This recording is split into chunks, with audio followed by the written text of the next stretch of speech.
আসসালামু আলাইকুম প্রিয় দর্শক, দেশ এবং দেশের বাইরে যে যেখান থেকে চ্যানেল আইয়ের পর্দায় চোখ রাখছেন, দেখছেন সালাম স্টিল স্ট্রেট কাট। স্বাগত জানাচ্ছি আপনাদেরকে, সাথে আছি দীপ্তি চৌধুরী। রাজনৈতিক নানা বিষয় নিয়ে আমরা এই আয়োজনে কথা বলি। আমাদের সঙ্গে থাকেন একজন রাজনীতিবিদ, যিনি তার বিভিন্ন স্ট্যান্ড ক্লিয়ার করেন এবং রাজনীতি সম্পর্কে তার যে অবজারভেশন সেই বিষয়ে বক্তব্য দেন। আজকে আমাদের সঙ্গে একজন তরুণ রাজনীতিবিদ রয়েছেন জাতীয় নাগরিক পার্টি এনসিপির পক্ষ থেকে, যিনি জাতীয় সংসদের সংরক্ষিত নারী আসনের সদস্য হয়েছেন, জনাব নুসরাত তাবাসসুম। আসসালামু আলাইকুম, স্বাগতম আপনাকে। ধন্যবাদ। কেমন আছেন? ভালো আছি। এর আগে যখন কথা হয়েছে তখন আমরা শুনছিলাম যে আপনি আসলে কুষ্টিয়া থেকে নির্বাচন করার প্রিপারেশন নিচ্ছেন, একেবারে ডিরেক্ট নির্বাচন, কিন্তু তারপরে আপনারা একটি জোটে গেলেন জামাতের সঙ্গে এবং সেখানে আপনাদের অবশ্যই মনোনয়ন দেওয়ার সংখ্যা কমে গেল এবং সংরক্ষিত নারী আসনে এমপি হলেন। কেমন লাগছে আসলে রাজপথ থেকে সংসদ? সোজাসুজি বললে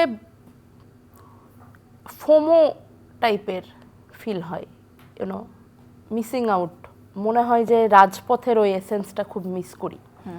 সংসদে বসে আসলে ওইটা পাওয়া যায় না। সত্যি কথা বলতে খুব বেশি এনজয় করছি এরকম। সংসদের থেকে কি রাজপথে থাকার সুযোগ কমে যায় অনেকখানি? এটা খুব সেলফ, কেউ যে চাপায় দিচ্ছে ব্যাপারটা এমন না, কিন্তু আচরণে কথা বলতে আমি এই কথাটা এভাবে বলতে পারি কিনা, কারণ নীতি নির্ধারণী পর্যায়ে থাকা, বিশেষ করে আইন প্রণেতার চেয়ারে বসা, এটা এত বড় একটা দায়িত্ব। সেখানে থেকে কিছুটা সেন্সরশিপ, কিছুটা না অনেকটা সেন্সরশিপই থাকে। সো সংরক্ষিত নারী আসনের থেকে কতটা প্রভাব রাখা যায় আইন প্রণয়নের বেলায়? এটা নিয়ে অনেক প্রশ্ন আছে। না, আমার মনে হয় না খুব বেশি রাখা যায়। বিশেষ করে আমি এই অধিবেশনের পরে খুবই আপসেট। লাস্টের কয়েকটা দিন আপনারা অবশ্যই দেখেছেন, বিশেষ করে ইনভেস্টমেন্ট আইন যেটা হলো, এটা একেবারেই কোনো আলোচনার সুযোগ আমাদেরকে দেওয়া হয়নি। আমাদের লিখিত কিছু পয়েন্ট ছিল, লিখিত কিছু ইনপুট দেওয়ার ছিল, সেগুলোকে খণ্ডন করে দেওয়া হয়েছে। তো এই সংসদের কাছ থেকে আমরা তো আসলে এভাবে আশা করি না। এটা আশা করি না যে এই সংসদ মতামত নেবে না বিরোধী পক্ষের। আর আইন প্রণয়নে কতটা ভূমিকা রাখা যায়, হ্যাঁ, বেশ কিছু আইনের ক্ষেত্রে বেশ কিছু বিল পাশের আগে ভালোভাবে আলোচনা হয়েছে, আমরা আমাদের মতামত দিতে পেরেছি। কতটা নেওয়া হয়েছে, কতটা গ্রহণ করা হচ্ছে, সেই আলাপে এখনই না যায়, ইটস টু আর্লি। তবে আমার কাছে মনে হয় যে না, খুব বেশি সুযোগ আসলে নেই। ইনফ্যাক্ট এমপিদের সুযোগ আসলে খুবই কম। ভূমিকম্প সহনীয় মোস্ট ডিউরেবল দেশের প্রথম থার্মেক্স রড সালাম স্টিল। সালাম স্টিল বোঝে ডিউরেবিলিটি। সালাম স্টিল, মোস্ট ডিউরেবল স্টিল। আমার কাছে মনে হয় এখানে আরেকটু ডিসেন্ট্রালাইজেশন প্রয়োজন।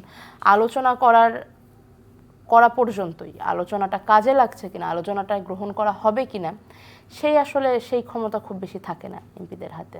ওকে, মানে সংরক্ষিত নারী এমপিদের হাতে। নারী সংরক্ষিত, বিরোধী দলীয় সংরক্ষিত নারী এমপি, মানে শূদ্র পর্যায়ে আর কি। তাহলে সবচেয়ে বেশি ক্ষমতা কাদের থাকে? মন্ত্রীদের, সরকার দলীয় নির্বাচিত এমপি, সরকার দলীয় সংরক্ষিত এমপি, বিরোধী দলীয় নির্বাচিত এমপি, তারপর বিরোধী দলীয় সংরক্ষিত এমপি। তো ওকে, মানে 4টা শ্রেণী আছে বলছেন সংসদের ভেতরেও।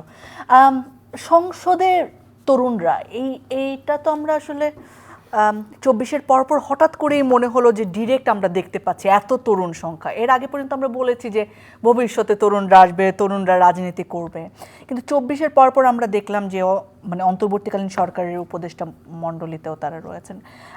আন্দোলনের সময় কি এই প্ল্যান ছিল, বা আন্দোলনের কোন পর্যায়ে গিয়ে মনে হলো যে তরুণদেরই যাওয়া উচিত সরাসরি সংসদে স্বপ্নটা পূরণ করার জন্য? দেখেন, ব্যক্তিগতভাবে যদি বলি, প্রথমত একটা কথা বলি, আমাদের আন্দোলনের নেতৃত্বে যারা ছিল, আমাদের এই সমন্বয় কমিটির অলমোস্ট প্রত্যেকেই, কিছু কিছু হয়তো বাকি ছিল, কিন্তু প্রায় 80% সমন্বয়কই ব্যক্তি জীবনে ছাত্র রাজনীতির সাথে যুক্ত ছিল।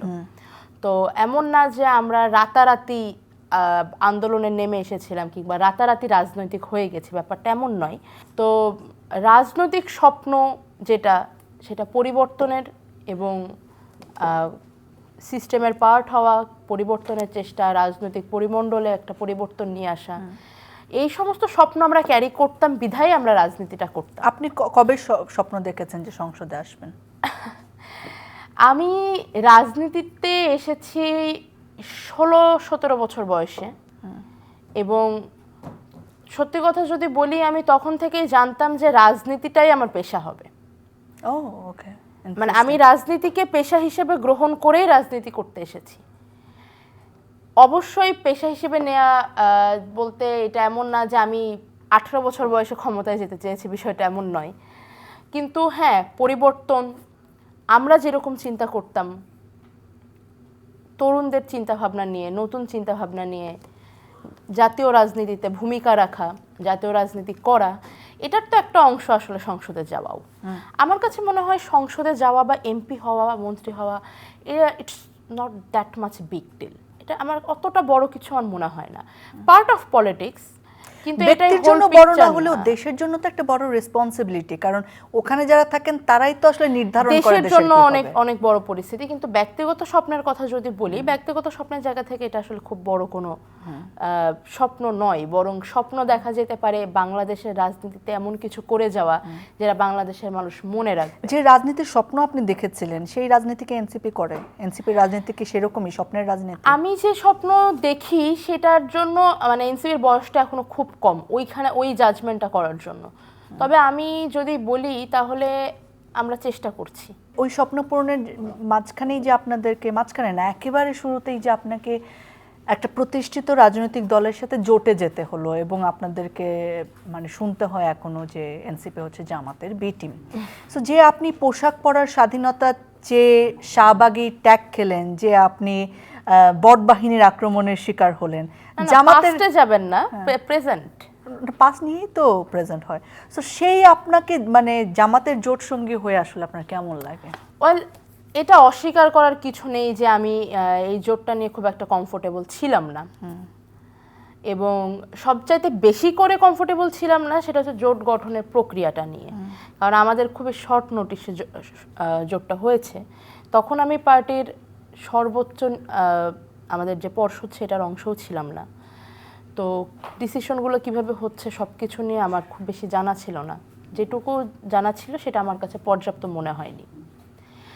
এর বাইরে ধর্মভিত্তিক রাজনীতি, আমি ব্যক্তি জীবনে তো ধর্মভিত্তিক রাজনীতির সমর্থক সেরকমটা নই, বরং মধ্যপন্থী রাজনীতিরই সমর্থক। কিন্তু যেহেতু এটা একটা নির্বাচনকালীন জোট, আর সত্যি কথা বলতে সংসদেও এনসিপি এবং অন্য অন্য জোট সঙ্গীদের কার্যকলাপ বেশ সুস্পষ্টভাবে আলাদা করা যায়। সামনে আবার স্থানীয় নির্বাচন আছে। আমি এখন আমার কাছে মনে হয় না যে রাজনৈতিকভাবে বিষয়টা খুব বেশি কঠিন আমার জন্য, এমনটা হচ্ছে না। মানে এখন আপনারা জামাতের জোট বলছেন না, খালি নির্বাচনের সময় ছিলেন? না না, এটা নির্বাচনকালীন জোট, অবশ্যই এখনো নির্বাচনকালীন জোটটা চলছে। আর সত্যি কথা বলতে সংসদে কোনো সংসদে এটা নিয়ে আমার কোনো ধরনের কঠিন সময় পার করতে হচ্ছে না। বাইরের কথা যদি বলি তাহলে আমার মধ্যপন্থী চিন্তাভাবনা কিংবা এই যে বট বাহিনী, নিজের ব্যক্তিগত জীবনযাপন, এগুলো নিয়ে আমি যে ধরনের অসুবিধাগুলো ফিল করি, যে ধরনের ক্রাইসিসগুলোর মধ্যে দিয়ে আমাকে যেতে হয়, এটা আনফরচুনেট। এবং এই জোটের কাছে আসলে এটা আমার একটা চাওয়াও যে সত্যি যদি জোট সঙ্গীরা সকলে চান যে এই জোটটা দীর্ঘস্থায়ী হোক, তাহলে এই সমস্যাগুলো তাদেরকে সমাধান করতে হবে। কোন কোন সমস্যা যদি আইডেন্টিফাই করেন? দেখুন, বট বাহিনীর কথাটা যদি বলি তাহলে প্রথমত তাদের উচিত, আপনি যেমন বললেন জামাতের বি টিম আমাদেরকে অভিযোগ করা হয়, এই অভিযোগটা ক্লিয়ার করাটা যেমন আমাদের রেসপন্সিবিলিটি। যদি কোনো দলের উদ্দেশ্যে এটা বলা হয় যে তাদের বট বাহিনী থাকে, সেটা ক্লিয়ার করাটা তাদের রেসপন্সিবিলিটি। তারা তো বলেন আমাদের বট বাহিনী নাই। ইটস ভেরি আনফেয়ার যে কিছু কিছু সময় আসলে গিলটি আনটিল প্রুভেন হয়ে যায়। আমার মনে হয় তাদের আরেকটু রেসপন্সিবিলিটি নিয়ে এগুলা দেখা উচিত। সবসময় মানে ডিনায়াল যথেষ্ট না কিছু কিছু ক্ষেত্রে। সো এই ব্যাপারটাকে আপনি কিভাবে দেখেন আসলে নুসরাত তাবাসসুম? এই যে মানে সংসদে নির্বাচনকালীন জোট বলছেন, সংসদেও একইভাবে বিরোধী দল এবং ধরেন একই অবস্থান মোটামুটি থাকে যে কোনো নীতির জায়গায়। আবার ধরেন সোশ্যাল মিডিয়া বা অ্যাক্টিভিজমের জায়গায় যদি দেখি, এনসিপির অনেকে জামাতের তীব্র সমালোচনা করছেন, জামাতের ওরা আবার এনসিপির নেতাকর্মীদের পিছনে লাগছেন।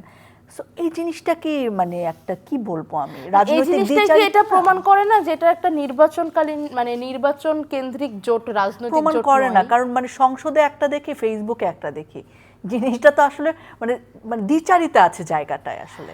আমি মনে করি না এটা দ্বিচারিতা আছে। আমার কাছে মনে হয় যে মানে কাউকে এটা গ্রহণ করলে যেহেতু- পুরাপুরি করব, বর্জন করলে পুরাপুরি করব ঘোষণা দিয়ে না, করা নট উচিত না। নেসেসারিলি যে উৎসঙ্গীদের সকল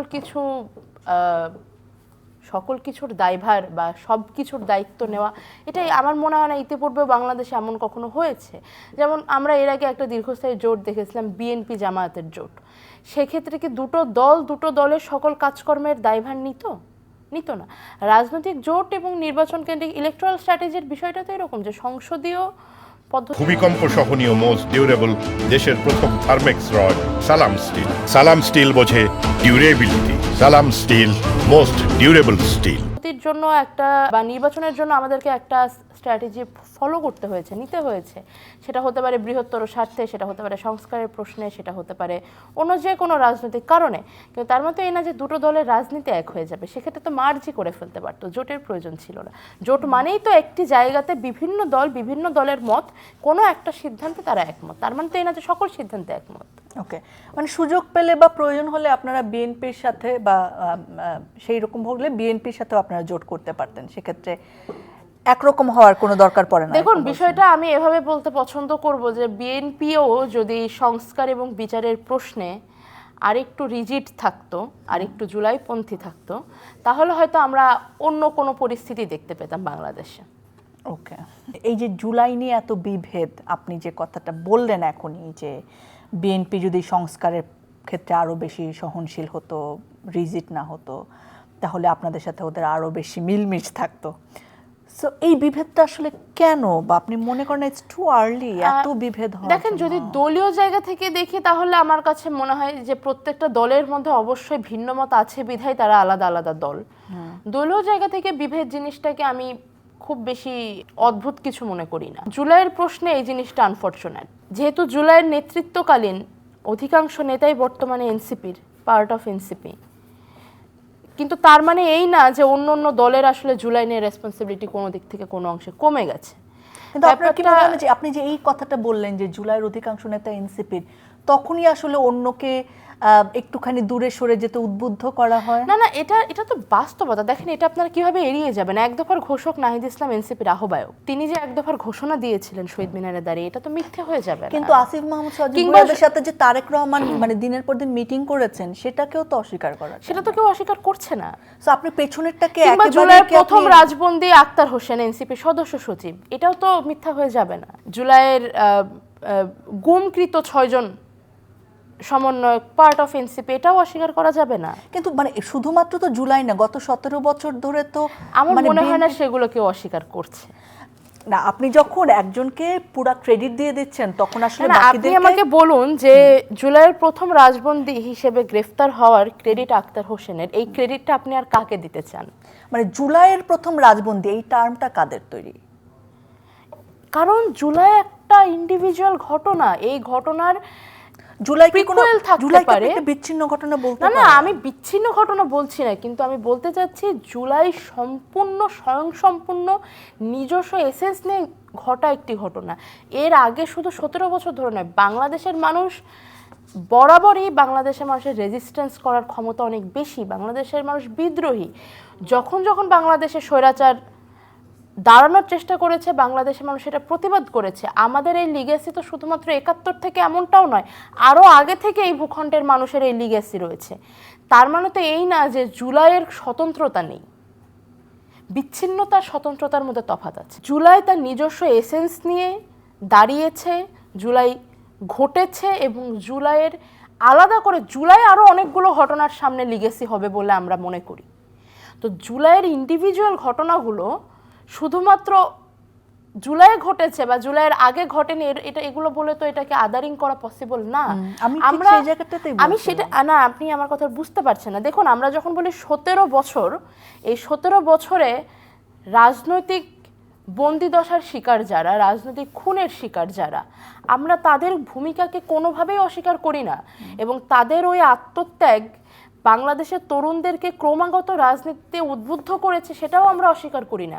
কিন্তু তার মানে এই না যে জুলাইয়ের কোনো স্বতন্ত্রতা নেই। জুলাই একটা সম্পূর্ণ স্বতন্ত্র এসেন্স নিয়ে গড়ে উঠেছিল। আপনি যদি আমার কথা বলেন, আমি জুলাইয়ের আগের 5-7 বছর অনেকগুলো ছোট বড় আন্দোলনের অংশ ছিলাম। সেই আন্দোলনগুলোও তো জুলাইয়ের মানে সেগুলোরও তো একটা লিগেসি আছে, আমরা জুলাইতে বহন করেছি।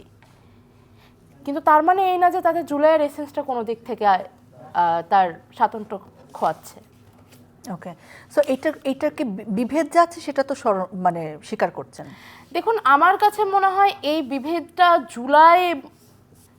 জুলাই নিয়ে যতটা না, তার চাইতে অনেক বেশি জুলাই পরবর্তী রাজনৈতিক যে পরিপ্রেক্ষিত তৈরি হয়েছে সেটার কারণে তৈরি। এত ঐক্যর পরে এই বিভেদটা কেন আসলে শুরু হয়েছে? দেখুন, এটার উত্তরটা আসলে খুব বেশি রাজনৈতিক অঙ্গনে খুঁজে পাওয়া যাবে ব্যাপারটা এমনও নয়। যদি উদাহরণ দিই তাহলে ওই 36টা দিন ছিল জহির রায়হানের সময়ের প্রয়োজনের মতো। যেই ছেলেটা জুনের 30 তারিখ পর্যন্ত কোনো একটা স্পেসিফিক রাজনৈতিক দলের পক্ষে ছিল, যেই দল আবার আওয়ামী লীগের আমলে অত্যাচারিত, সেই ছেলেটা 5ই আগস্টের পর আওয়ামী লীগের অত্যাচারে দুঃশাসনের সময় নিজের অত্যাচারিত নিপীড়িত রাজনৈতিক দলের সাথে যেই ছেলেটা লয়াল ছিল বা যে মেয়েটা লয়াল ছিল, সে 36 দিন পরের দিন এসে অন্য আরেকটি দলের প্রতি সমর্থন দিবে, কিংবা নিজের যে দলটাকে সে এতদিন হোল্ড করেছে সেটা ছেড়ে নতুন কিছু করার কথা ভাববে। এটা আসলে একটু কষ্টসাধ্য চিন্তা। তারপরে অনেকেই এরকম আছে যারা নতুন রাজনীতি করতে চেয়েছে। এবং দেখুন, শুধুমাত্র এনসিপি তো নয়, এনসিপি রাজনৈতিক দল গঠন করেছে, কিন্তু জুলাইয়ের পরে কিন্তু অনেকগুলো নতুন প্ল্যাটফর্ম তৈরি হয়েছে। জুলাইয়ের যে ঐক্যমত সেটা গঠন হয়েছিল একটি ন্যায়ের ওপর, কোনো আমরা কি চাই না এই প্রশ্নের ওপরে জুলাইয়ের ঐক্যমত গঠিত। কিন্তু আমরা কি চাই সেই পিকচারটা প্রত্যেকের কাছে আলাদা আলাদা। মেনে নিতে হবে যে ডাইভার্সিটি থাকা সম্ভব।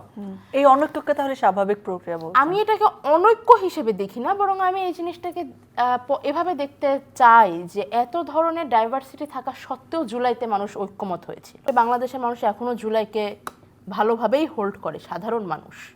বিভেদের যে বিষয়টা, এটা ওই কি চাই আমরা সেই প্রশ্নে কি আটকে যায়, কারণ সকলের চাওয়াটা তো আসলে একরকম নয়। যারা চুপ করেছিল জনরোষে পড়ার ভয়ে, এখন তারা আস্তে আস্তে গলায় আওয়াজ তুলছেন, সেটাও একটা আমরা কারণ। আরো অনেক সুস্পষ্ট নমুনাই দেখতে পাচ্ছি। আওয়ামী লীগ কি বাংলাদেশের রাজনীতিতে প্রাসঙ্গিক হচ্ছে মনে করছেন আস্তে আস্তে? আমি মনে করি প্রাসঙ্গিকতা বলতে কি বোঝাচ্ছেন এটা আগে বলুন আমাকে। প্রাসঙ্গিকতা একটা হতে পারে বাংলাদেশের মানে গ্রহণযোগ্যতা আসছে কিনা, ওদের গ্রহণযোগ্যতা আসছে কিনা। না, আই ডোন্ট থিঙ্ক বাংলাদেশে আওয়ামী লীগের গ্রহণযোগ্যতা আসছে, কিংবা সুদূর ভবিষ্যতেও আসার সম্ভাবনা খুব একটা বেশি আছে। কিন্তু প্রাসঙ্গিকতা, আমি মনে করি Awami League will B a very good case study for young generation, যে রাজনীতিতে কি কি করা উচিত নয়। সেখান থেকে প্রাসঙ্গিকতার কথা যদি বলি, এখনও আওয়ামী সন্ত্রাসীরা বিভিন্ন জায়গায় সন্ত্রাস সৃষ্টি করার চেষ্টা করছে। তাদের লোকজন, যেমন কিছুদিন আগে আমার ঠিক খেয়াল নেই, রাজধানীরই কোনো একটা জায়গা, সেখান থেকে রাষ্ট্রবিরোধী কিছু পরিকল্পনা করার সময় আওয়ামী লীগের 4 জনকে জনগণ ধরেছে আর কি, দেখতে পেয়েছে। পরে সেখান থেকে তারা পুলিশ এসকর্ট নিয়ে বের হয়েছে। আমি নামগুলো আর এখানে নিলাম না। প্রাসঙ্গিকতার কথা যদি বলি, তারা এই ধরনের সন্ত্রাস সৃষ্টি করার মাধ্যমে নিজেদেরকে প্রাসঙ্গিক রাখার চেষ্টা করে যাবে, কিন্তু গ্রহণযোগ্যতা no, I don't think so. Okay, so বাংলাদেশে যে জুলাই সফল হয়েছে এবং আমরা আজকে কথা বলছি এখানে বসে, সেই একই জুলাই 2 বছর পরে দিল্লিতে এসেছে, কাছাকাছি, খুব কাছাকাছি। আমি টিভিতে দেখছিলাম যে ছাত্রছাত্রীরা মাঠে, কেউ অনশন করছে, কেউ গুলি খাচ্ছে, নড়ছে না, বাবা মারা বেরোয় এসছেন তাদের জন্য খাবার নিয়ে। সো আপনার কি মনে হয় যে যে সুবাস বাংলাদেশ পেয়েছে জুলাইয়ের, সেই সুবাস কি দিল্লিও পেতে যাচ্ছে? দেখুন, আমি প্রথমত আমি অলরেডি সামাজিক যোগাযোগ মাধ্যমে সংহতি জানিয়েছি। তবে সত্যি কথা বলতে এতগুলো প্রদেশ নিয়ে গঠিত একটি দেশ তো ভারত, সেখানে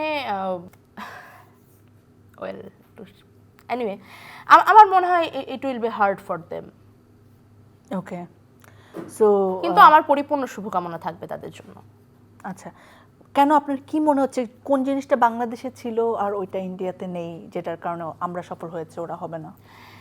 দেখুন, সত্যি কথা যদি বলতে হয় তাহলে এখানে অনেকগুলো পার্থক্যই তো রয়েছে। দেশের আকৃতি একটা বড় কারণ, কারণ গণ অভ্যুত্থান হতে হলে দেশের সবাইকে অলমোস্ট সবাইকে কানেক্টেড থাকা লাগে, অলমোস্ট সবার ওই প্রক্রিয়ার সাথে যুক্ত থাকা লাগে। এত বড় দেশ, এত বেশি জনসংখ্যার একটা দেশে এই কাজটা কঠিন।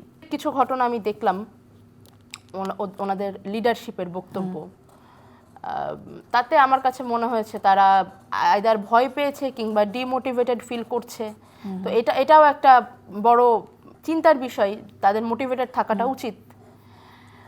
আর তার সাথে যেটা বললাম, যেহেতু এতগুলো প্রদেশ নিয়ে গঠিত দেশ, অন্য প্রদেশগুলোতেও আসলে এই জিনিসটা চ্যানেলাইজ হচ্ছে কিনা এটাও একটা প্রশ্ন। নাহলে শুধু দিল্লি থেকে এই জিনিসটা একটু মুশকিল, দিল্লি থেকে এই জিনিসটা রান করানো।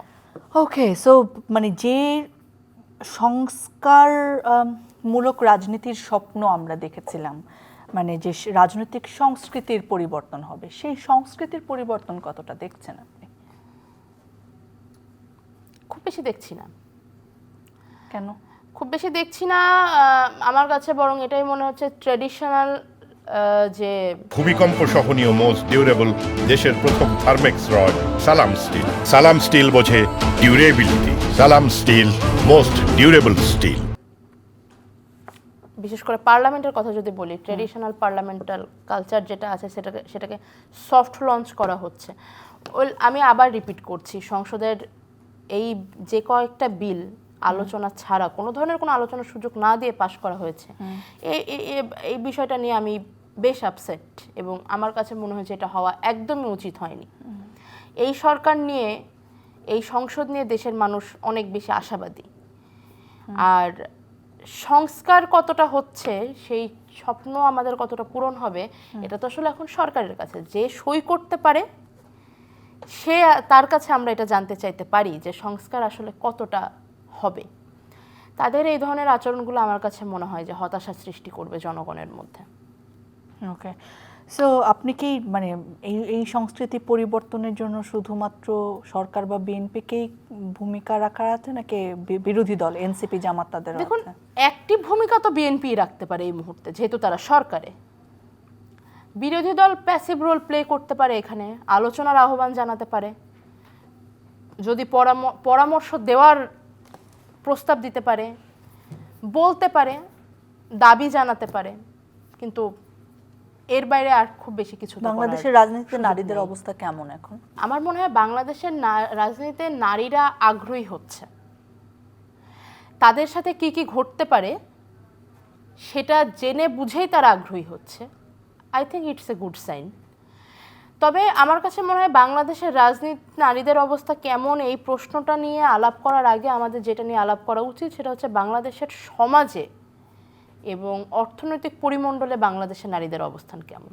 আমি মনে করি বাংলাদেশের নারীদের আর্থিক সামাজিক নিরাপত্তা এখন খুবই খারাপ অবস্থায়। নট এখন, খুবই খারাপ অবস্থায়। তো সেখান থেকে আসলে রাজনৈতিক ব্যাপারটা তো আরেকটু এগুলোর পরে না, এগুলো তো আরেকটু বেশি বেসিক। আমি আমার পরিবারে নিরাপদ কিনা, আমি যে ইনকামটা করি সেখানে আমার নিরাপত্তা আছে কিনা, আমার আর্থিক নিরাপত্তা আছে কিনা, আমি আমার একেবারে ঘরে আমার জানমাল নিরাপদ কিনা। তারপরে আসবে আমি আসলে শিক্ষাক্ষেত্রে কতটা নিরাপদ, তারপরে আসবে আমি কর্মক্ষেত্রে বা রাজনীতিতে। এগুলো আরেকটু অ্যাডভান্স। আমার মনে হয় একদম বেসিক চাহিদাগুলোই পূরণ হচ্ছে না। ওকে, তো আমার শেষ প্রশ্ন এটা, যে একটা গুরুত্বপূর্ণ দায়িত্বে রয়েছেন নুসরাত তাবাসসুম, কি স্বপ্ন দেখেন এই 5 বছরে? কোন একটা জায়গায় আপনি নিজের পায়ের ছাপ রেখে যেতে চান, বা কোন একটা জায়গায় আপনি লড়াই করে যেতে চান, কথা বলতে চান, বা এনশিওর করতে চান বাংলাদেশের জন্য একটা নতুন কিছু? বাংলাদেশের তরুণদের জন্য কিছু করতে চাই। আপনি যদি আমি সংসদে প্রথমবার যখন কথা বলার সুযোগ পেয়েছিলাম, আমি সেখানে উল্লেখ করেছিলাম, আমি আমার পুরো বিশ্ববিদ্যালয় জীবনে দেখেছি যে স্টুডেন্টরা যারা এত ভালো ছাত্র, তার এত কষ্ট করে পড়াশোনা করে এসে উচ্চশিক্ষা নিচ্ছে যখন, তখন তারা তাদের অর্থনৈতিক অনিশ্চয়তার কথা চিন্তা করে কিভাবে মানসিকভাবে ভেঙে পড়ছে, কিভাবে তারা অপরাধে জড়িয়ে যাচ্ছে, কিভাবে তারা রাজনৈতিক পুতুল হিসেবে ব্যবহার হচ্ছে। আমি আমার কাছের মানুষজন হারিয়েছি যারা অর্থনৈতিক হতাশা থেকে এ ধরনের পথ বেছে নিয়েছে। এই অর্থনৈতিক হতাশা কিন্তু তাদের এমন না যে তারা কিছু না করে হতাশ, তারা চেষ্টা করছে, কিন্তু পাচ্ছে না, পারছে না। আমি এদের জন্য কিছু করে যেতে চাই। আপনার জন্য শুভকামনা। আমরাও চাই যে আমাদের তরুণরা যেমন স্বপ্ন দেখে সেই স্বপ্নকে ছুঁয়ে দেখার সামর্থ্য তাদের সবার হোক, সেই সুযোগটা রাষ্ট্র তাদেরকে করে দিক। অনেক অনেক ধন্যবাদ আমাদের সময় দেওয়ার জন্য। ধন্যবাদ প্রিয় দর্শক, আপনারা যারা সঙ্গে ছিলেন। একজন তরুণ রাজনীতিবিদ, তরুণ সংসদ সদস্যের স্বপ্নের কথা, আশঙ্কার কথা এবং আশার কথা আমরা শুনছিলাম আজকে। আবারও আপনাদেরকে নিয়ে হাজির হব নতুন আয়োজনে। সে পর্যন্ত ভালো থাকুন, সুস্থ থাকুন। বিদায়।